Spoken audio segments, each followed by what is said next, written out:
हाँ तो बच्चों, पिछली क्लास में हम लोग पढ़ रहे थे रोलिंग मोशन के बारे में, और हमने ये रोलिंग मोशन के ऊपर एक खतरनाक सा सवाल किया था जिसमें ये बॉडी जो है वो स्मूथ सरफेस पे रखी थी और ये बॉडी भी चल रही थी जिसके ऊपर चलती हुई बॉडी के ऊपर रोलिंग हो रही थी।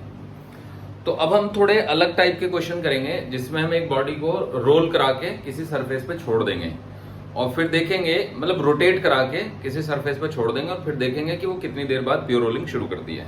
ठीक है, तो देखिए करते हैं।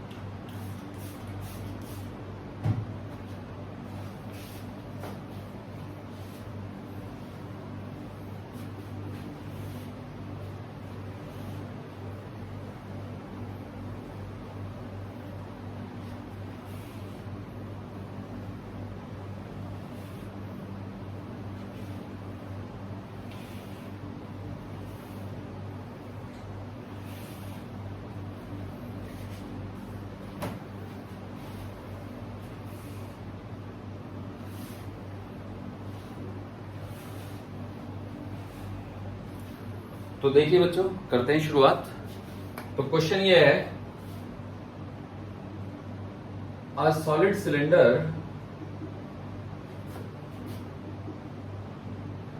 Cylinder rotating with angular velocity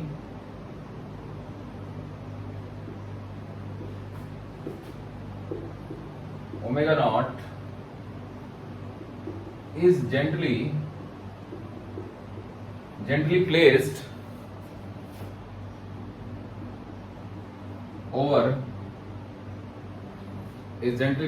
over a rough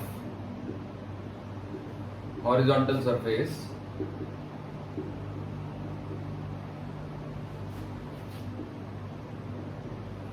at time t equals to 0. Find the time when the cylinder starts pure rolling,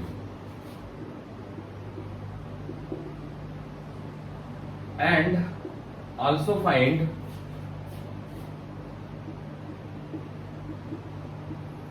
work done by friction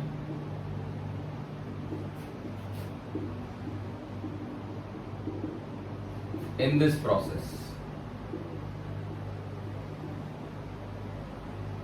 इस प्रोसेस में फ्रिक्शन ने कितना वर्क किया ये भी बताइए।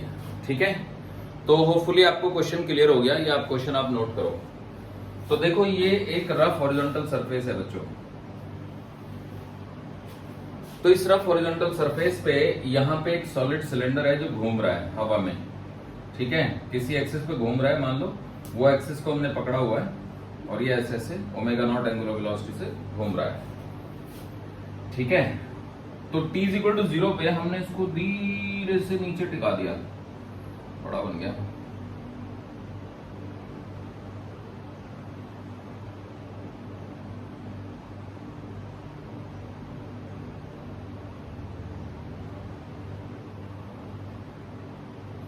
t इक्वल टू 0 पे हमने इसको धीरे से नीचे यहाँ पे रख दिया। ठीक है, तो अब ये रोलिंग करने लगेगा, मतलब शुरू में तो रोटेट ही हो रहा होगा। ठीक है ना बच्चों, बाद में ये प्योर रोलिंग करने लगेगा। तो मान लो यहां तक पहुंचते पहुंचते ये प्योर रोलिंग करने लगा, इसकी एंगुलर वेलोसिटी बदल जाएगी। ये यहां पे हमने रखा ही है इसको, ये t इक्वल टू 0 है, ये t equal to t not है। तो हमें दो चीजें बतानी है, एक तो हमें ये बताना है कि t नॉट की क्या वैल्यू है, और दूसरा हमें ये बताना है कि फ्रिक्शन ने कितना वर्क किया। तो क्वेश्चन मुझे लगता है आपको क्लियर हो गया होगा। तो सबसे पहले हम ये देखते हैं कि ये रफ सरफेस है ना।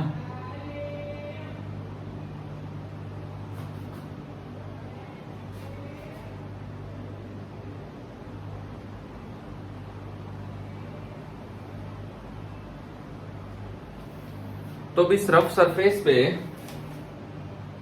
ये देख लीजिए, रफ हो गई है ना।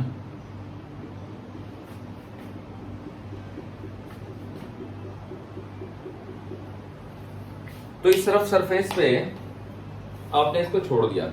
अब हम ये जानना चाहते हैं कि जो बॉटम मोस्ट पॉइंट है, जैसे ही आप छोड़ेंगे ये पीछे भागना चाहता है, इधर है इसकी वेलोसिटी आर ओमेगा। तो क्योंकि रिलेटिव मोशन का अपोज करना है तो फ्रिक्शन कौन सी दिशा में लगेगा? तो बच्चों इस पे फ्रिक्शन एक्ट करने लगेगा फॉरवर्ड डायरेक्शन में, ये हो जाएगा फ्रिक्शन। और ये फ्रिक्शन ना काइनेटिक होगा। तो बस इंपॉर्टेंट बात ये है, सॉल्यूशन ये शुरू होता है यहां से, the friction force acting on the cylinder must be kinetic friction।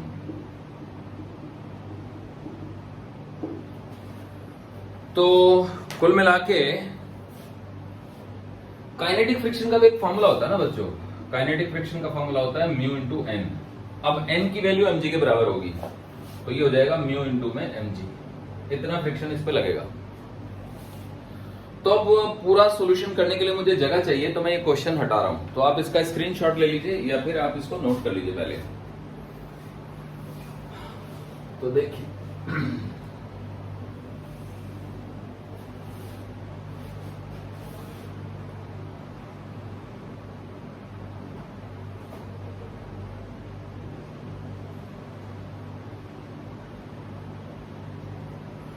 ठीक है बच्चों।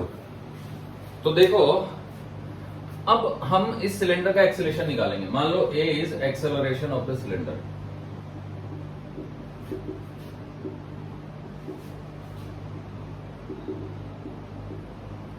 तो एक्सेलरेशन हो जाएगा mu M g divided by m, यानी कि म्यू जी।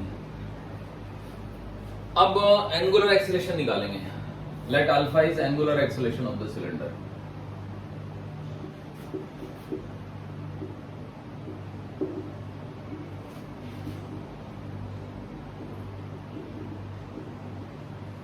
तो अगर हमें किसी का एंगुलर एक्सेलरेशन निकालना है ना, तो एंगुलर एक्सेलरेशन निकालने के लिए हम क्या करेंगे कि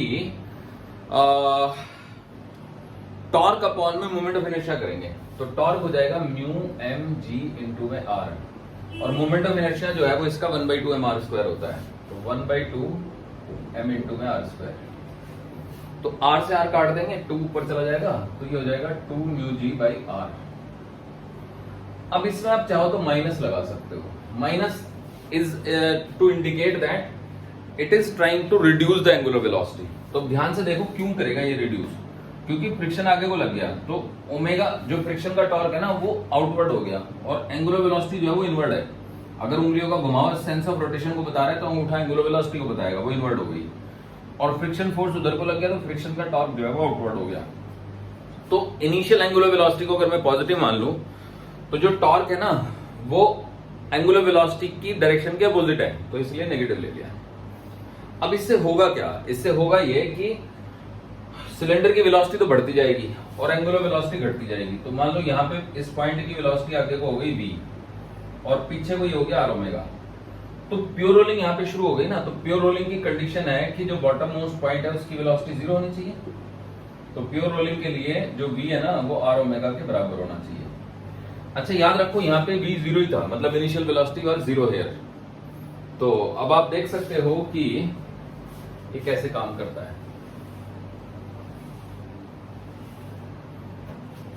तो बच्चों अब इसके ना दो तरीके हैं सॉल्व करने के। एक तो कंजर्वेशन ऑफ एंगुलर मोमेंटम से सॉल्व कर सकते हैं, और दूसरा तरीका है कि हम काइनेमेटिक्स से कर सकते हैं। तो चलिए हम इसको काइनेमेटिक्स से सॉल्व करते हैं।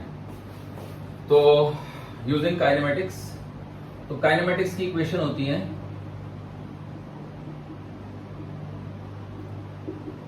अब आप ध्यान से समझो, इसमें कुछ रहा नहीं। अब कोई एंगुलर वेलोसिटी है ओमेगा, वो घटती जा रही है और घटते घटते ओमेगा हो जा रही है। लीनियर वेलोसिटी 0 थी, वो बढ़ते बढ़ते v होती जा रही है।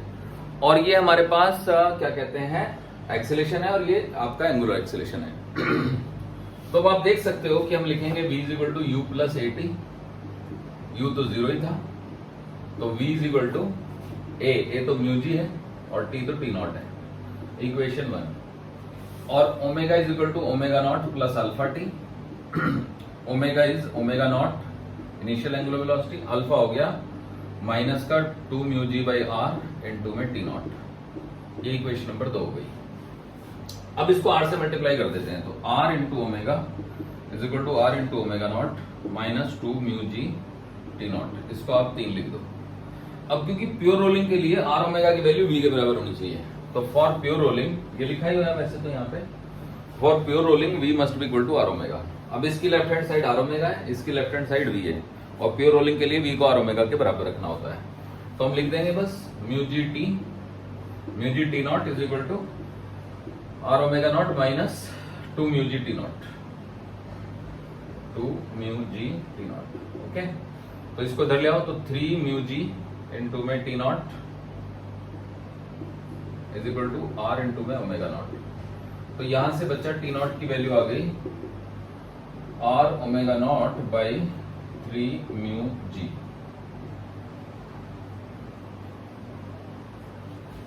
टी नॉट की वैल्यू आ गई r omega not by 3 mu g. तो मुझे लगता है आप ये समझ गए। तो इतने टाइम के बाद प्योर रोलिंग शुरू हो जाएगी। अब अगर प्योर रोलिंग शुरू हो गई तो इसकी वेलोसिटी कितनी हो गई, तो यहाँ पे हम डाल देते हैं, तो वेलोसिटी मिल जाएगी हमको। तो वेलोसिटी होगी, देखो टी नॉट की वैल्यू डालेंगे mu g, so this is r omega not by 3।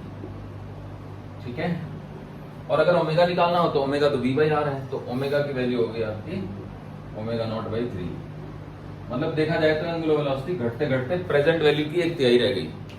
तो जब एंगुलर वेलोसिटी घटते घटते प्रेजेंट वैल्यू की 1/3 रह जाएगी, है ना, तो अब वो जो एनर्जी है ना, एंगुलर वेलोसिटी की जो एनर्जी है वो काइनेटिक ट्रांसलेशनल काइनेटिक एनर्जी में चली जाएगी। तो ट्रांसलेशनल काइनेटिक एनर्जी बढ़ जाएगी, रोटेशनल काइनेटिक एनर्जी कम हो जाएगी, और ये प्योर रोलिंग करने लगेगा। उसके बाद फ्रिक्शन का रोल खत्म हो जाएगा। अब इस पे फ्रिक्शन नहीं लगेगा क्योंकि बॉटम मोस्ट पॉइंट की वेलोसिटी 0 हो गई, तो रिलेटिव मोशन खत्म हो गया। अब फ्रिक्शन का कोई काम नहीं है, तो ये अपना रोटेट होता रहेगा। समझ गए बच्चों? तो होपफुली आप लोग समझ गए। नोट कर लीजिए इसको।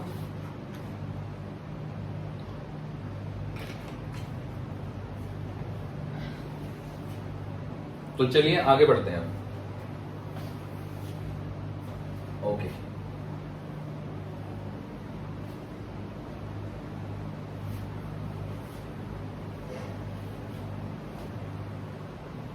अब हमें निकालना है फ्रिक्शन का वर्क, है ना। ये डायग्राम मैंने गलती मिटाया।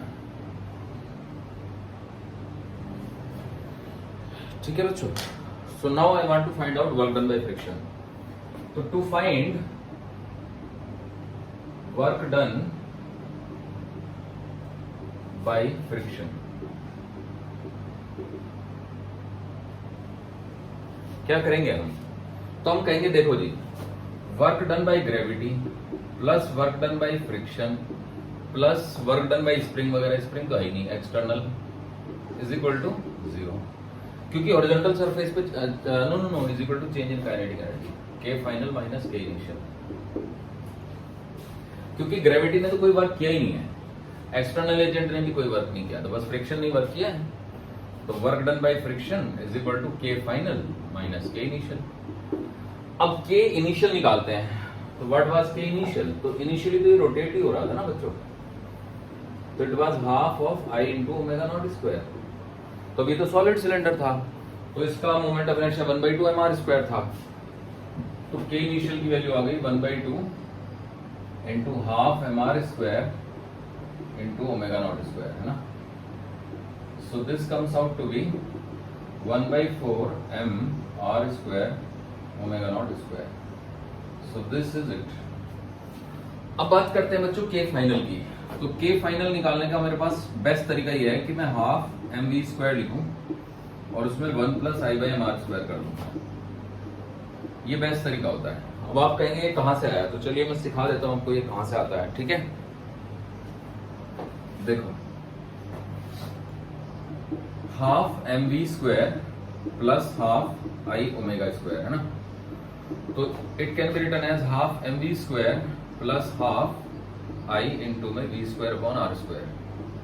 ठीक है बच्चों, तो यहाँ पे m से मल्टीप्लाई कर देते हैं और यहाँ पे m से डिवाइड कर देते हैं। ठीक है, तो ये हाफ mv स्क्वायर हो गया। तो if I take half mv square common, so it becomes 1 plus I upon mr square, ये बन जाता है। तो ये फॉर्मूला ऐसे डिराइव हो जाता है। लेकिन याद रखिए ये इक्वेशन आप तभी लगा सकते हो जब प्योर रोलिंग हो रही हो, यानी कि जैसे जहां मर्जी ठोक दो, क्योंकि जब प्योर रोलिंग नहीं हो रही है तो फिर वहां पे v और r ओमेगा बराबर नहीं है, तो इसी में बराबर है, इसलिए v बाई r लिख देंगे ओमेगा को और फिर वो कॉमन आ जाएगा। तो आई होप आप समझ गए। तो अब आप लिख सकते हैं half M we square is equal to 1 plus I को एम के स्क्वायर लिख सकते हैं, तो ये के स्क्वायर बाई आर स्क्वायर हो जाएगा, क्योंकि हम एम भी कट जाएंगे। तो ये एक प्योर नंबर है के स्क्वायर बाई आर स्क्वायर, तो सम नंबर इनटू में हाफ एम वी स्क्वायर, तो ये काइनेटिक एनर्जी जैसे तो दिख ही रहा है। तो हाफ एम, अब v का फॉर्मूला क्या आया था, तो v का फॉर्मूला आया था आर ओमेगा नॉट बाई 3, तो आर ओमेगा नॉट बाई 3 का square into 1 plus K square by R square की वैल्यू सॉलिड सिलेंडर के लिए 1/2 होती है, तो ये बन जाएगा 3/2। तो ये हो गया 1/18, यानी कि m are square omega not square by 18 into 3/2, तो 3 से काट देंगे 6, 6 2 12, तो m are square omega not square by 12। ये हमारी फाइनल काइनेटिक एनर्जी आ गई। अब तो बस घटाना ही है ना, तो फाइनल है 1/12 और इनिशियल है 1/4, और ये m are square omega not square तो कॉमन आ गया है ना, तो 1/12 में से 1/4 जाएंगे, तो आप इसको 3/12 लिख सकते हो, तो 1 में से 3 गए 2, माइनस के 2/12, तो माइनस का 1/6, तो this is minus 1/6 m are square omega not square, ऐसे भी कर सकते हैं आप, ठीक है, ये भी हो गया। अब एक और तरीका है इसी को करने का, तो मैं दूसरा मेथड बता देता हूं आपको, ये तो आपको शायद समझ आ ही गया होगा, ठीक है। तो देखिए दूसरा मेथड बताता हूं मैं आपको, मेथड 2।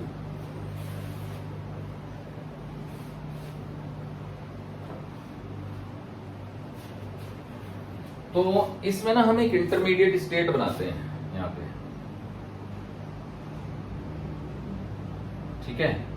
तो इस स्टेज में इसकी एंगुलर वेलोसिटी जो है ना, इसकी जो वेलोसिटी है वो बढ़ के हो गई है mu ji into t v equal to, और एंगुलर वेलोसिटी हो गई है इसकी omega not minus 2 mu ji t by r, है ना, ये एंगुलर वेलोसिटी हो गई है।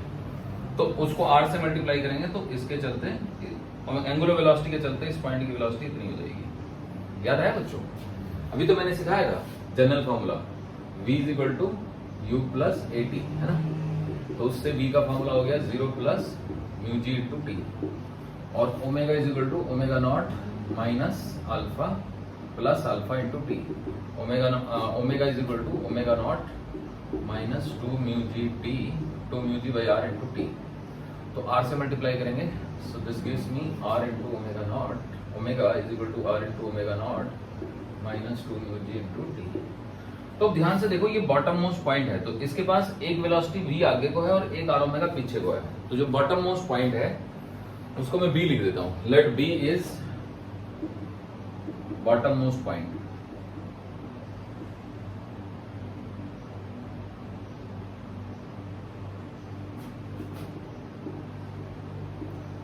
तो ये जो बॉटम मोस्ट पॉइंट है इसकी अभी बदलता रहेगा, क्योंकि जैसे जैसे ये आगे बढ़ेगा वैसे वैसे, अभी तो ये बॉटम मोस्ट पॉइंट आगे ये होगा, आगे ये होगा, आगे ये होगा, तो bottom most point will keep on changing.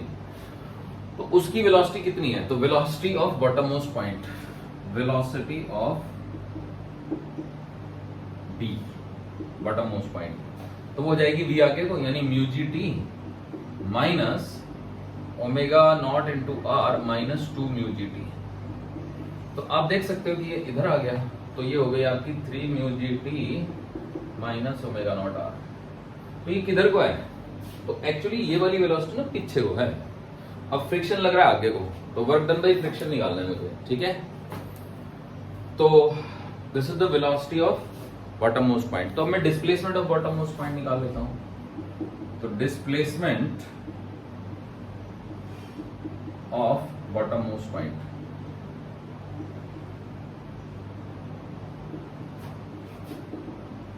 तो वेलोसिटी को इंटीग्रेट कर देंगे ना, 3 mu ji t minus omega not into r into d t, limit goes from 0 to time. वो टाइम क्या था, तो वो टाइम था I think omega not r by 3 mu G T, इतना टाइम था ना। तो कर देते हैं फिर इसको इंटीग्रेट, तो तो देखो mu ji t 3 mu ji t t square by 2 limit लग गई आपकी 0 से लेके और वही omega not r by 3 mu g and this is minus omega not r into t 0 से omega not r by 3 mu g. सही है बच्चों, दिख रहा है? नहीं दिख रहा तो देख लो। ओके अब इसमें वैल्यू डालो तो ये 2 आ गया 3 बाई 2 म्यू जी से म्यू जी कट जाएगा, एक 3 म्यू जी से तो 2 6 हो गया। तो omega not square r square by 6 mu g और ये आ गया omega not square r square by 3 mu g, omega not square r square by 3 mu g. तो जब इन दोनों को घटाएंगे देखो ये 1/6 है, ये 2/6 कर दो तो माइनस का 1/6 बचेगा। तो मैं यहाँ पे इसको मिटा के लिख रहा हूँ, this comes out to be minus omega not square r square by 6 mu ji. This is the displacement of bottom most point. अब फ्रिक्शन लग रहा है आगे को और बॉटम मोस्ट पॉइंट जा रहा है पीछे को, तो वर्क डन बाई फ्रिक्शन तो क्या है? वर्क का तो फॉर्मूला यही है, work is equal to force into by displacement of point of application of force. समझ रहे हो बच्चों? तो work is equal to this force into displacement of point of application of force, है ना?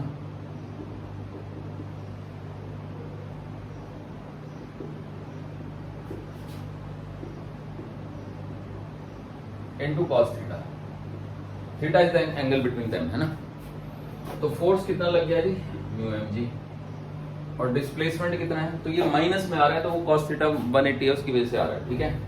तो अब हमें माइनस मतलब माइनस साइन का मतलब यही है कि आप कॉस थीटा को -1 लिखोगे, या तो न्यूमेरिकल वैल्यू ले लो omega not square r square by mu g 6 mu ji into में कॉस 180, ठीक है? तो या तो ये हटाई दो, वो तो समझ गया ना बच्चों, क्योंकि ये डिस्प्लेसमेंट जो है ना माइनस में इसलिए आ रहा है क्योंकि वो फोर्स के अपोजिट दिशा में है। तो फोर्स अब अगर एंगल कुछ बन रहा होता जैसे कि 30 डिग्री तो कॉस थीटा की जरूरत थी, अब ये तो सीधा ही अपोजिट है ना, तो वो तो माइनस में हो गया क्योंकि फोर्स और डिस्प्लेसमेंट अपोजिट हो गए। तो बस देखो म्यू से म्यू कटेगा, हाँ म्यू से म्यू कटेगा और जी से जी भी कटेगा, तो ये आ जाएगा आपका 1/-1/6 m omega not square r square. तो ये एग्जैक्टली वही आंसर है जो पहले आया था, समझे बच्चों? तो मुझे लगता है आप ये सीख गए। अब इसी क्वेश्चन को करने का मतलब एक और मेथड में बता देता हूं, ठीक है? देखिए मतलब टाइम निकालने का एक और method, another method for finding time.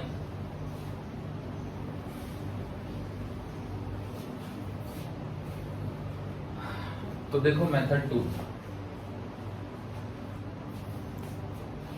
Another method for finding time, है ना?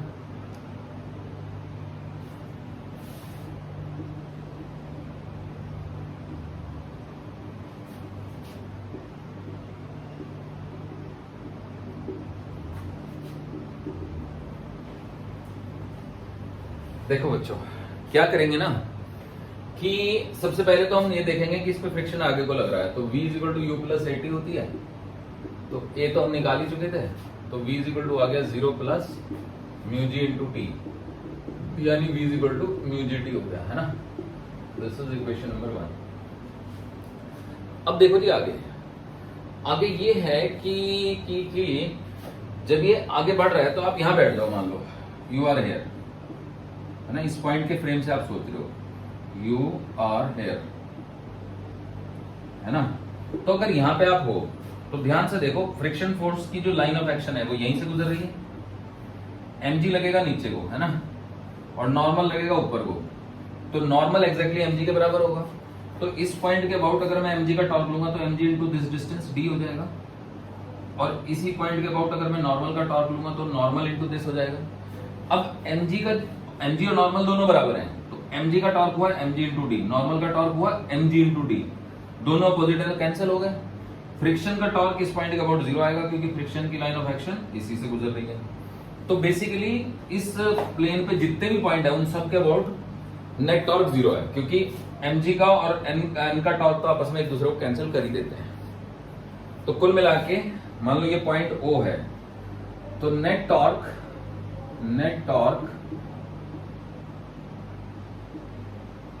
About the point O is 0. So angular momentum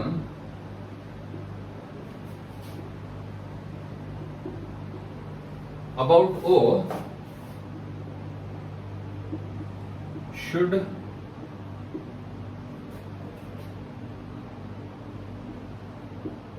remain conserved. किसी पॉइंट के अबाउट अगर टॉर्क 0 है ना बच्चों, तो उस पॉइंट के अबाउट एंगुलर मोमेंटम हमेशा कंजर्व रहना चाहिए।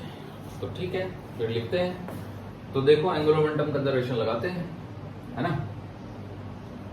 तो एंगुलर मोमेंटम शुरू में तो ये घूम रहा था ना ओमेगा नॉट एंगुलर वेलोसिटी से, तो half mr² into omega not it was the angular momentum initially.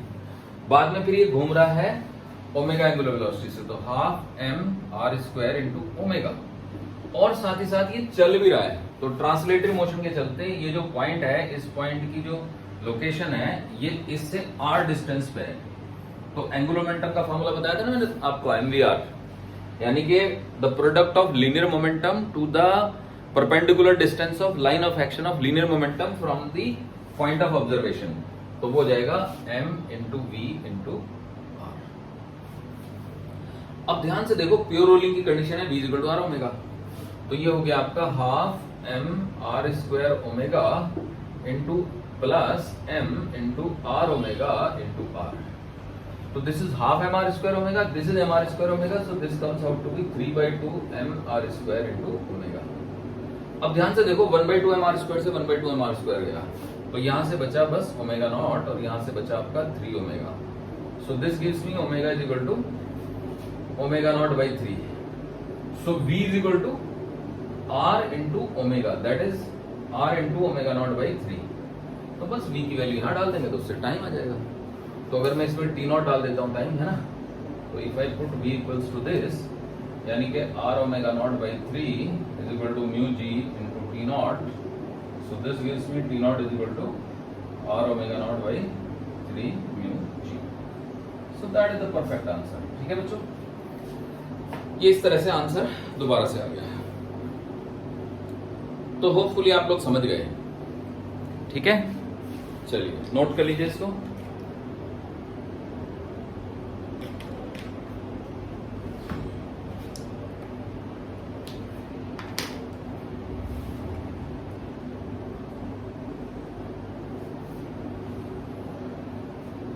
चलिए बच्चों, अब अगले क्वेश्चन पे आते हैं, है ना।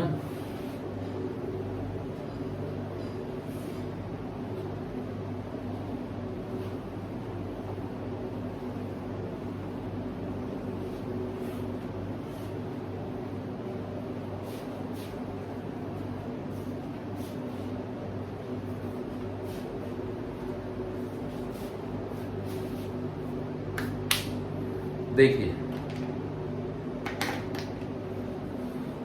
अगला question,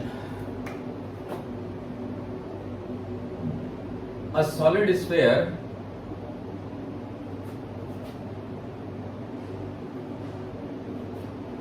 of radius r is placed on a rough horizontal surface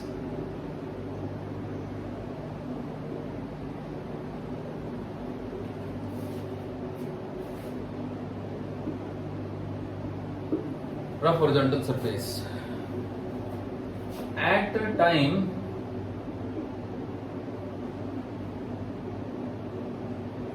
t is equal to 0,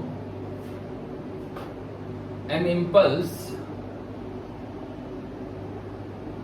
is provided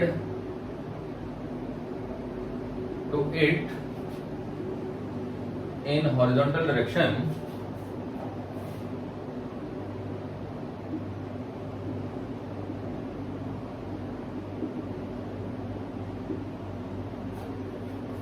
direction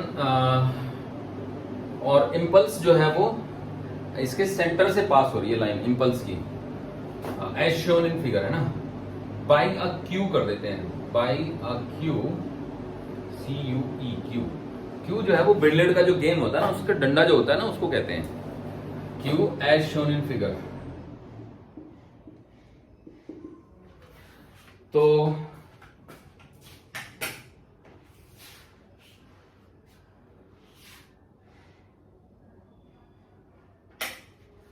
जैसे कि फिगर में दिखाया गया है, ठीक है बच्चों, एज शोन इन फिगर, इस तरह से हमने इसको एक इंपल्स इंपार्ट कर दिया, ठीक है जी। तो उस इंपल्स के चलते इसमें कुछ वेलोसिटी आ जाएगी। तो ये था वो सिलेंडर, नहीं स्फेयर, सॉलिड स्फेयर, ये वो रखा हुआ था, ये सेंटर है, सेंटर से गुजरती हुई हॉरिजॉन्टल लाइन है, और ये वो क्यू है।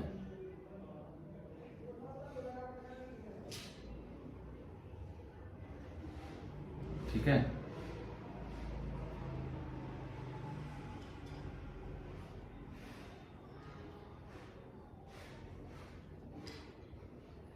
तो इस क्यू की मदद से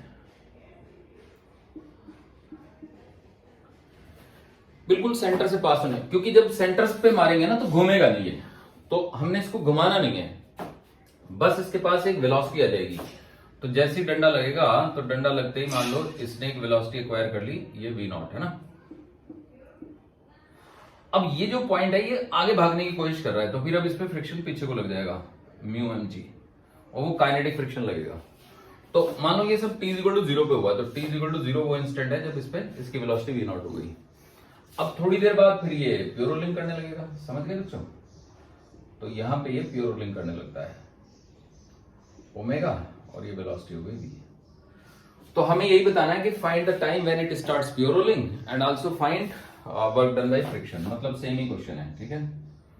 तो find the time when it start pure rolling, also find work done by friction, सही है। तो अब ये जो फ्रिक्शन है ना काइनेटिक लगेगा, क्योंकि जब तक प्योर रोलिंग नहीं होती है, जब तक ड्रैग हो रहा है, तब तक फ्रिक्शन काइनेटिक लगेगा। ड्रैग मतलब रगड़, रगड़ लगना मतलब रिलेटिव मोशन होना, रिलेटिव मोशन होना मतलब काइनेटिक फ्रिक्शन लगना, ठीक है। तो the friction on the sphere will be kinetic friction, it will not be static friction. एक बार प्योर रोलिंग शुरू हो गई, बॉटम मोस्ट पॉइंट की वेलोसिटी 0 हो गई, उसके बाद जो फ्रिक्शन है वो स्टैटिक हो जाएगा। लेकिन यहां पे तो होगा ही नहीं वो भी, क्योंकि यहां पे जरूरत ही नहीं है उसको ओमेगा को या वी को बदलने की, तो फिर वो होगा ही नहीं, फ्रिक्शन ही खत्म हो जाएगा। तो अब देखिए हम इसका एक्सेलेरेशन निकाल लेते हैं। तो एक्सेलेरेशन हो जाता है आपका μmg/m, यानी कि μg। अब ये एक्सेलेरेशन बैकवर्ड डायरेक्शन में है, तो इसलिए माइनस माइनस, और एंगुलर एक्सेलेरेशन निकाल लेते हैं alpha, μmgr divided by I. तो μmgr डिवाइडेड बाई 2/5 mr²। अब की बार 1/2 नहीं लेना, क्योंकि ये सॉलिड स्फीयर है, तो 2/5 लेना है। तो ये हो गया 5 μg/2r, सही है। सो दिस इज इट। तो यहां से अल्फा की वैल्यू आ गई। अब ओमेगा इसका बढ़ता जाएगा और v इसका घटता जाएगा। तो अब देखो काइनेमेटिक्स से कर लेते हैं। तो v is equal to v0 minus μg into t0। तो मान लो ये टाइम है t इक्वल्स टू t0, जब इसकी प्योर रोलिंग शुरू हो गई, ठीक है। तो अब ओमेगा निकाल लेते हैं। तो omega is equal to 0 plus alpha into t0। तो alpha is 5 μg/2r into t0। अब देखो r को इधर ले आते हैं, तो ये r इधर आ गया, तो r into omega is equal to 5/2 μg into t0। तो क्योंकि प्योर रोलिंग की कंडीशन है कि v और r ओमेगा को बराबर करना है, तो फॉर प्योर रोलिंग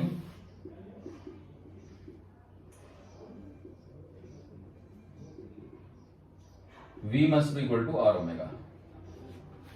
तो अब जैसे मैं रखता हूं तो ये आ जाता है मेरा, ठीक है कर देते हैं, देखो यहीं पे कर देते हैं 5/2 mu ji into T not is equal to we naught minus mu ji into T not. इसको इधर ले आते हैं तो ये 7/2 हो गया। So this gives me 7/2 mu ji into by t not is equal to we naught. So this gives me t not is equal to 2 v naught by 7 mu g. ये हमारा टाइम निकल गया बच्चों। So this gives me the time that T naught is equal to 5 V naught by 7 mu g. Hopefully आप समझ गए। Okay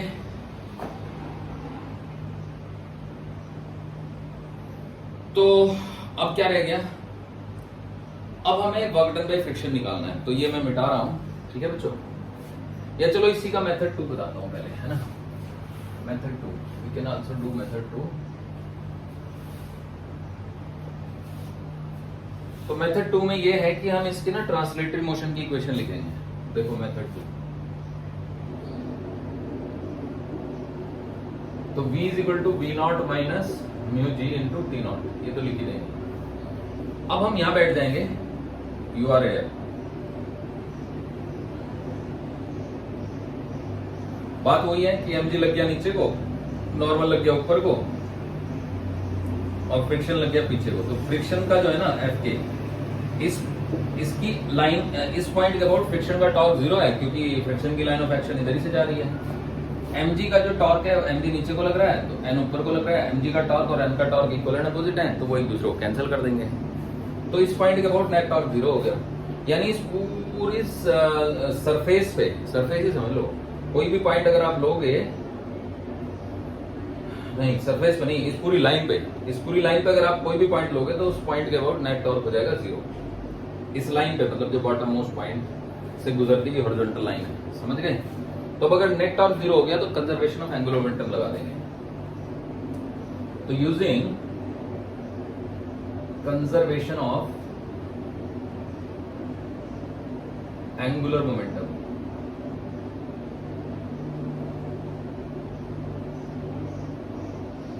तो कितना था पहले एंगुलर मोमेंटम, पहले जो है ना ये ट्रांसलेटरी मोशन कर रहा था, तो m इंटू में v नॉट इंटू में r था। बाद में कितना हो जाएगा, m इंटू में v इंटू में r, ये ट्रांसलेटरी मोशन के चलते plus half I omega, half I omega नहीं, ओनली हाई ओमेगा, सॉरी।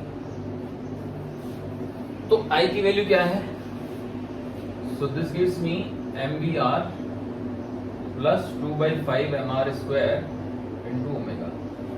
अब क्योंकि r ओमेगा को हम v लिख सकते हैं, तो ये हो गया आपका m v नॉट इंटू में r is equal to m v r plus 2/5 m v r, क्योंकि एक r ओमेगा v बन गया, तो 2/5 प्लस 1 7/5 हो गया, तो 7/5 m v r। अब देखो r से r कट गया और इससे ये कट गया, तो v की वैल्यू आ गई आपकी 5 v नॉट बाई 7। अब अगर इसी इक्वेशन में b की जगह पे 5 v नॉट बाई 7 रख दूं तो मुझे t नॉट मिल जाएगा। तो देखो इसी में रख देते हैं, है ना। तो 5 v naught by 7 is equal to v naught minus mu ji into t naught. इसको इधर लाओ, इसको इधर लाओ, तो v नॉट में से 5/7 जाएंगे तो 2/7 बचेंगे। तो यहाँ से t नॉट की वैल्यू आ जाएगी आपकी 2 v नॉट बाई 7 और इंटू म्यू जी, इधर नीचे आ जाएगा। तो यही तो आंसर आया ना यहाँ से, देख रहे हो। So this is our second method। अब हम क्या करेंगे, अब हम निकालेंगे बच्चों कि फ्रिक्शन ने कितना वर्क किया है। तो V तो ये आ चुका है हमारा, V से काम बन जाएगा वैसे तो now I want to calculate work done by friction.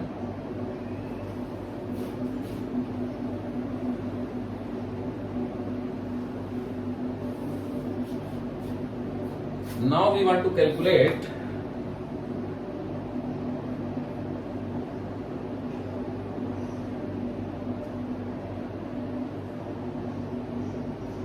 Work done by friction.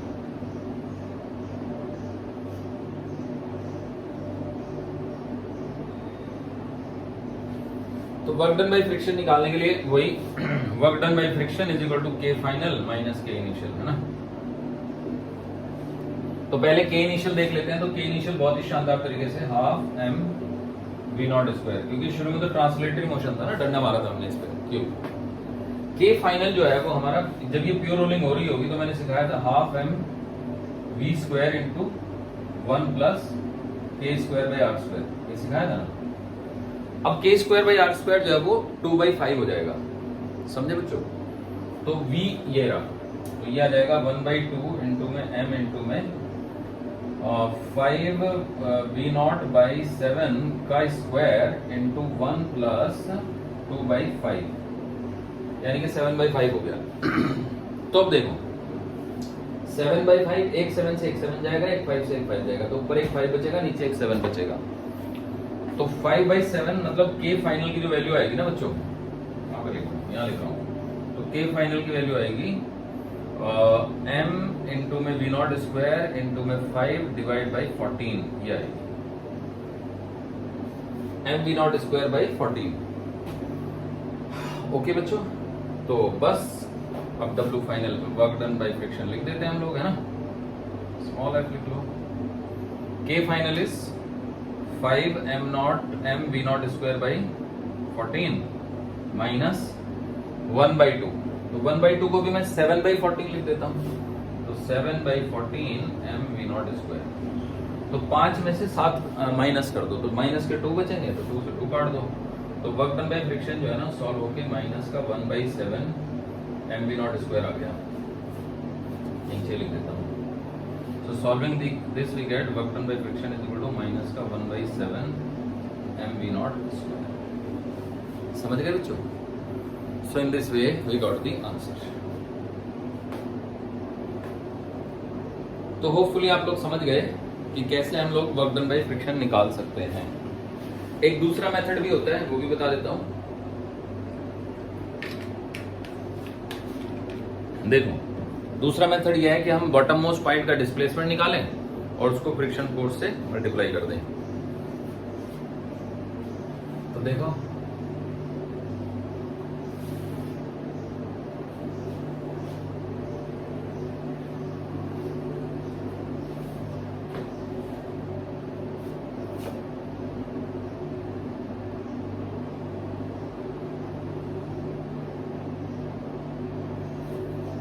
Method 2,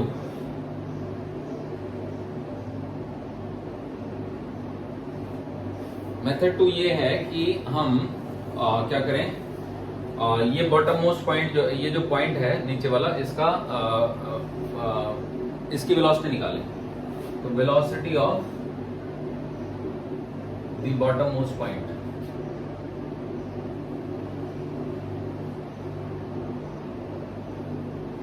अब देखो जो बॉटम मोस्ट पॉइंट है वो इनिशियली v नॉट वेलोसिटी से भाग रहा था, तो उसके पास एक वेलोसिटी थी v और एक थी r ओमेगा। तो v का फॉर्मूला था v naught minus mu G T, है ना, और r ओमेगा का फॉर्मूला था आपका, कहाँ चला गया, तो ओमेगा का फॉर्मूला हमने निकाला था, r ओमेगा का ही निकाला था एक्चुअली हमने, तो वो आया था हमारे पास आपका अल्फा, जो कि हो जाएगा mu M G R divided by 2/5, यानी कि 5 म्यू जी बाई 2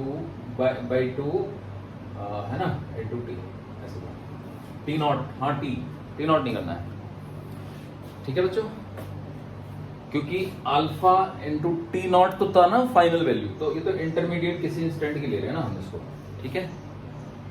तो अब आप देख सकते हो कि v नॉट माइनस 7/2 म्यू जी टी आ गया।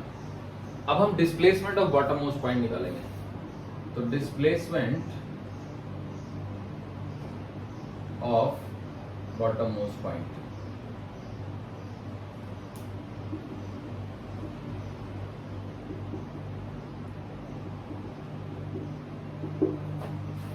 तो displacement of bottom most point निकालने के लिए इसको मल्टीप्लाई करना पड़ेगा, है ना बच्चों, इंटीग्रेट करना पड़ेगा एक्चुअली, 0 से लेके कितना था आंसर हमारा 2v नॉट बाई 7 म्यू जी था, v naught minus 7/2 mu G T into T T, तो ये तो हो जाएगा v नॉट इंटू में 2v naught by 7 mu G minus 7/4 mu ji into में 4v0 square by 49 mu square G square, है ना, ऐसे करके निकाल देंगे। तो देखो 49 से कट गया, ये 7 आ गया, 4 से 4 कट जाएगा, तो यहाँ पे 7 बचेगा, ये 2/7 है, तो प्लस में ही आएगा, तो 2v0 square by 7 mu g और ये v0 square by 7 mu g, तो कुल मिला के v0 square by 7 mu G बचेगा, v0 square by 7 mu ji. This is the displacement. अब वर्क डन बाई फ्रिक्शन निकालने के लिए क्या करना है, बस मल्टीप्लाई तो करना है दोनों को, तो वर्क डन बाई फ्रिक्शन आ जाएगा,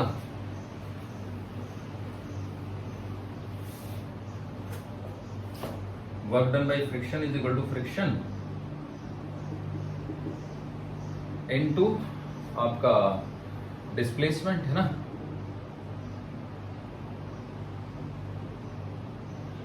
इनटू cos 180 डिग्री।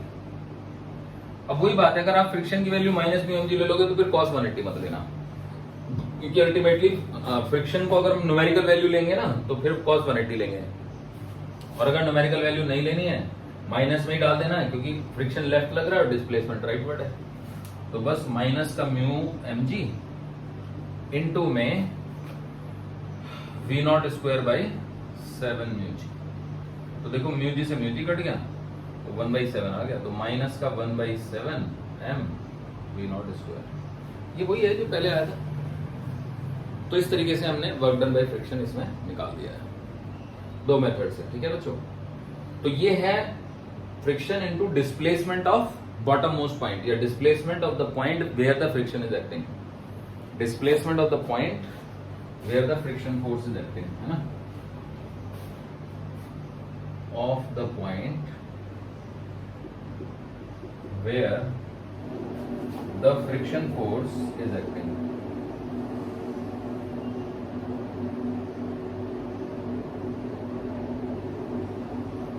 अब वो बॉटम मोस्ट पॉइंट है, तो ये दूसरी बात है कि बॉटम मोस्ट पॉइंट बार बार बदलता है, मतलब अगर मैं इसमें बहुत सारे पॉइंट लिख दूं, जैसे कि ये P है, ये Q है, ये R है, ये S है, ये T है, तो फिलहाल T बॉटम मोस्ट पॉइंट है, तो क्वार्टर चक्कर के बाद Q बॉटम मोस्ट पॉइंट होगा, फिर फर्दर क्वार्टर चक्कर के बाद P बॉटम मोस्ट पॉइंट होगा, फिर फर्दर क्वार्टर चक्कर के बाद T बॉटम मोस्ट पॉइंट होगा।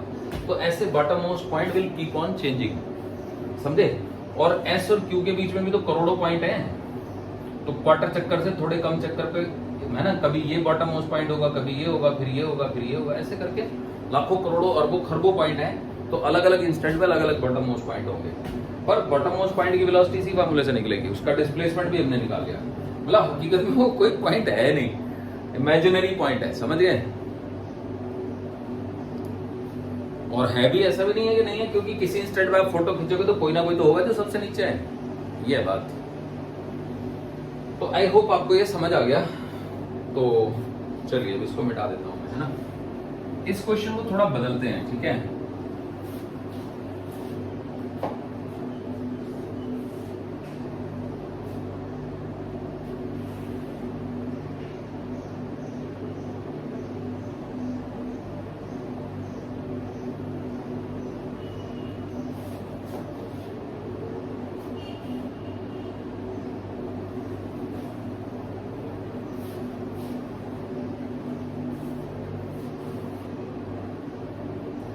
देखो जो Q था ना, अब वो हम यहां पे नहीं मार रहे हैं, उसको हम सर्टेन हाइट पे मारेंगे, ठीक है।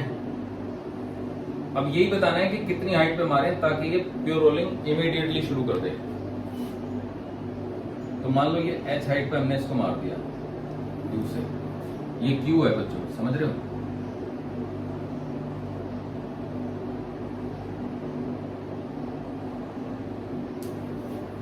तो अब ये घूमने लगेगा ना यहीं पे ओमेगा नॉट से, और ओमेगा नॉट और V ऐसे हो कि वो इमीडिएटली, मतलब T नॉट की वैल्यू 0 हो जाए, समझे, T एंड T नॉट बराबर हो जाए।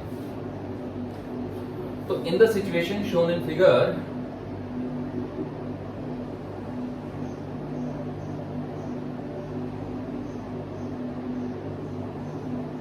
in the situation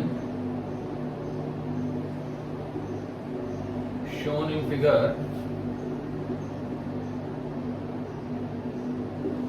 a solid sphere,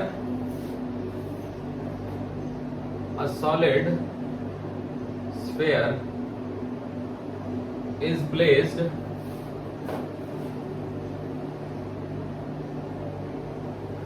on a rough horizontal surface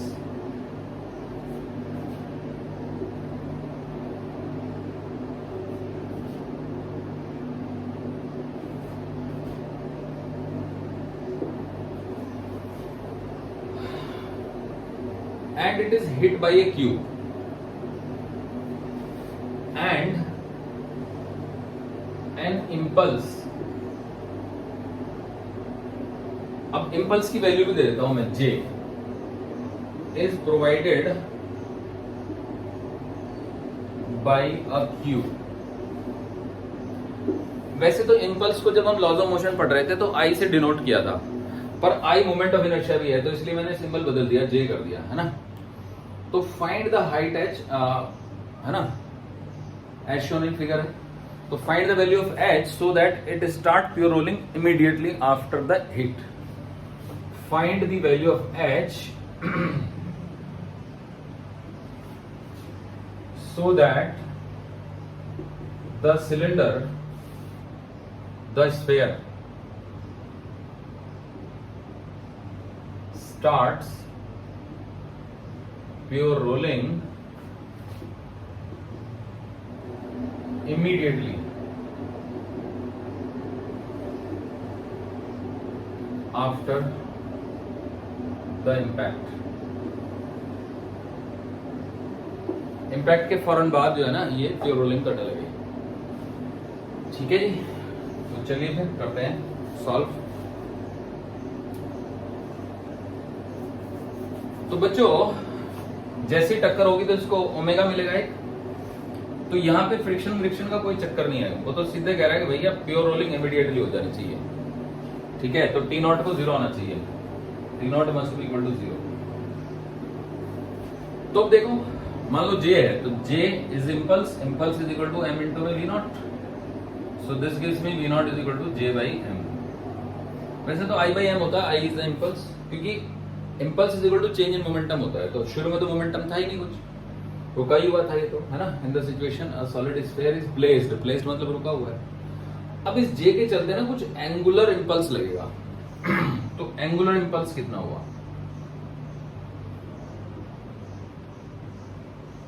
angular impulse होता है इम्पल्स इनटू में perpendicular distance of line of action of impulse, है ना। तो वो हो जाएगा JH, और angular impulse must be equal to change in angular momentum and that must be equal to half I, half नहीं I इंटू ओमेगा नॉट। समझे बच्चों? तो J into H is equal to 2/5 mr square into omega naught. अब यहां से क्योंकि collision के फौरन बाद इसने प्योर रोलिंग शुरू कर दी, तो r ओमेगा नॉट को आप v डाल देंगे, तो J into H must be equal to 2/5, है ना, इंटू m इंटू में r इंटू में v नॉट। तो कुल मिला के v नॉट की वैल्यू J बाई m डाल दो वहां से, या m v नॉट की वैल्यू J डाल दो। तो देखो J into H is equal to 2/5 m into r into में v नॉट की वैल्यू J बाई m। तो m से m कट गया, J से J कट गया, है ना। H इज इक्वल टू आ गया आपका 2/5 r। ये हो गया बच्चों। तो एक्चुअली अगर मैं इसको I की ही टर्म में करता तो ये I बाई एम आर आता है। देखो मैं I की टर्म में कर देता हूं, ठीक है ना। तो ओमेगा नॉट है ना, तो J इंटू में H is equal to I into में V नॉट बाई आर, और V नॉट की वैल्यू क्या है, V naught is equal to J by M, या J की वैल्यू m V नॉट डाल दो, तो m V naught H is equal to I by I V naught by R. कटना तो भाई एक V नॉट कट गया, तो यहां से H की वैल्यू आ गई बच्चों I बाई एम आर, है ना। मजेदार बात है। तो अब I की वैल्यू क्या थी, 2/5 M are square divided by M R, तो H की वैल्यू आ गई 2/5 आर। ये एक खास साइड है जिस पे आप लगाओगे तो ये इमीडिएटली प्योर रोलिंग शुरू कर देगा। समझ गए बच्चों? इस साइड से ऊपर लगाओगे, है ना, तो इसमें रोटेशन ज्यादा आ जाएगा और आपका ट्रांसलेटरी मोशन कम होगा। तो रोटेशन ज्यादा हो गया तो ये पॉइंट पीछे भाग लगेगा, तो फ्रिक्शन आगे को लगने लगेगा। समझे? 2/5 हाइट से कम लगाओगे तो फिर फ्रिक्शन पीछे को लगेगा। तो ये है मजेदार बात। आई होप आप समझ गए।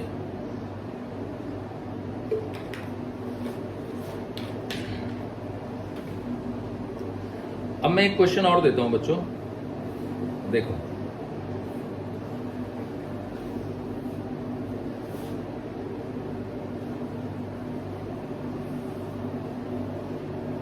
तो आपने सर्कस में ना जोकर देखा होगा जिसके हाथ में एक रिंग होती है और वो रिंग को इस कलाकारी से फेंकता है कि रिंग जाती तो आगे फिर पलट के उसके पास अपने आप आ जाती है। तो वो क्या कलाकारी है वो मैं सिखा देता हूं आपको। वो फिजिक्स है, उसमें कोई खास हिसाब किताब नहीं है। तो ये एक रिंग है बच्चों, रिंग। तो इसको हमने एक v0 वेलोसिटी दिया आगे को और एक एंगुलर वेलोसिटी दिया ऐसे, उल्टी एंगुलर वेलोसिटी। तो एंगुलर वेलोसिटी जो है वो 7v0/r है, मान लो। ज्यादा दे दी हमने इसको एंगुलर वेलोसिटी, समझ गए? ये कुछ ज्यादा ही हो गई है ना। चलो 3v0/r दे देते हैं, 3v0/r। और हमने इसको फेंक दिया t=0 पे। तो ये यहां पहुंची रिंग है ना, और यहां पहुंच के रुक जाएगी, स्टॉप हो गई है ना। उसके बाद ये पलट के आएगी और ये यहां पे हो सकता है प्योर रोलिंग पेडल पे, है ना। तो पहले आगे गई, पलटी, फिर प्योर रोलिंग शुरू कर दी, समझे ना। तो आपको ये बताना है कि कितनी देर बाद प्योर रोलिंग करेगी और कितनी दूर से पलट के आएगी, है ना। समझे कुछ? तो find the time it starts pure rolling, है ना। तो ध्यान से देखो, जब ये पलट के आएगी तो इसकी वेलोसिटी इधर को हो जाएगी v और ओमेगा इधर को हो जाएगा। तो ओमेगा आप देख रहे हो कि घटता जा रहा है और v भी घटता जा रहा है, दोनों घटते जा रहे हैं, समझे। तो क्योंकि अगर मैं बॉटम मोस्ट पॉइंट की वेलोसिटी देखूं तो वो घूमने के चलते आगे को है और ट्रांसलेटर के भी चलते आगे को है, तो फ्रिक्शन तो पीछे को ही लगेगा जी, v1g। तो यहाँ पे v 0 है, ओमेगा 0 नहीं है। Omega is omega not, omega dash, but v is 0, है ना।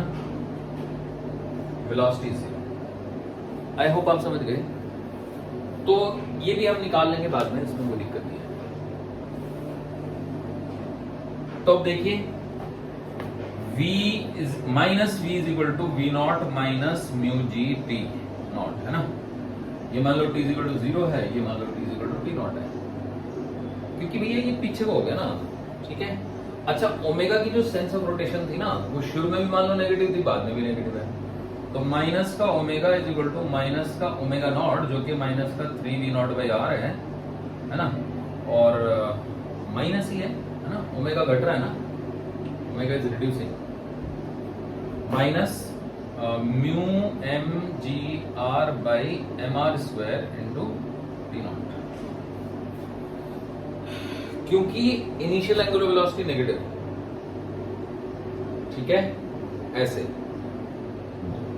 तो हमें ये पॉजिटिव लेना पड़ेगा, समझ रहे हो बच्चों।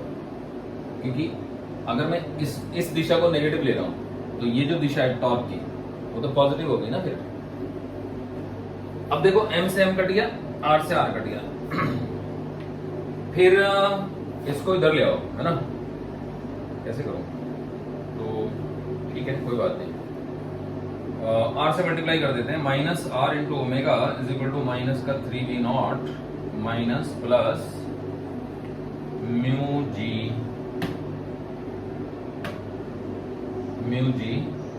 इंटू t0, ये आ गया जी, ठीक है। अब ये इसके इक्वल रखना है, तो बस इक्वल रख दीजिए। तो v0 minus mu G t0 is equal to minus का 3v0 और प्लस का म्यू जी t0, ये इधर ले आओ। तो 4v0 is equal to 2 mu G t0। तो यहां से t0 की वैल्यू आई आपकी 2v0/μg। इतनी देर बाद प्योर रोलिंग शुरू हो जाएगी, थोड़ा ज्यादा टाइम लगा, ठीक है। अब v कब 0 हो जाएगा? तो v 0 तो आप आराम से निकाल सकते हैं। तो देखो, v को 0 पुट कर दो, तो ये आ गया टी इज इक्वल टू हो गया आपका V naught by mu ji. T dash कर दो इसको, ये टी डैश हो गया। तो T dash is the time when it stops moving. Okay, अब अगर मुझे डिस्प्लेसमेंट निकालना है तो क्योंकि मैंने वी नॉट वेलोसिटी दी थी, इतनी देर में डिस्प्लेसमेंट निकालना है तो निकाल दो। मतलब यहां से यहां तक की दूरी है ना, ऐसे मान लो कितनी दूर से पलट के आएगा, समझे बच्चों?